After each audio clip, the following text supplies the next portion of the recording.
J'en ai déjà entendu parler de cette histoire. Et c'est par rapport à mes proches. À mes proches. Il leur est arrivé quoi? Bon, on l'a marabouté et le gars, en ce moment, actuellement, il est fou. Comment? Il est fou. Et tu sais qui l'a marabouté? Non, non, mais on sait que c'est des membres de sa famille. Parce qu'il y avait sa mère et ses tantes qui étaient jalouses de sa mère. Je me dis, il faut juste avoir le bon mindset, ne pas trop se fier à l'avis des autres, à ce qu'ils pensent.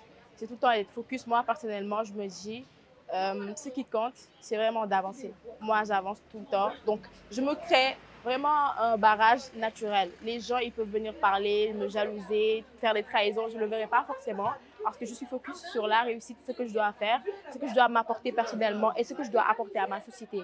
Je me dis aujourd'hui, c'est ça l'importance de la chose. Donc la trahison, la jalousie, tout ça, c'est des ondes négatives et il faut juste s'en éloigner et se focus sur ses objectifs.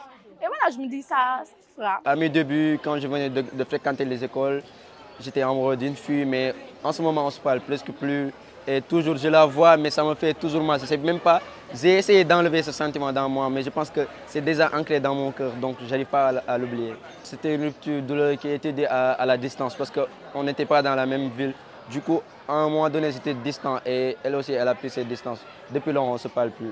Je voudrais dire que moi, je l'aime toujours et que je suis prêt à être avec elle jusqu'à présent. Je ne l'ai pas oublié et depuis lors, je ne me suis pas remis en couple. Il y a même un cas qui s'est passé dans notre quartier. Le gars était hyper riche. Beaucoup de gens là-bas dans notre quartier dépendaient de ce gars parce qu'il faisait des dons. Il était un gars vraiment, vraiment gentil. Mais au final, il est fou. Il est fou. Et tu sais que ça, ce n'est pas quelque chose que Dieu l'a voulu ainsi. Parce qu'il était riche dans le quartier, il faisait des va-et-vient avec ses belles voitures.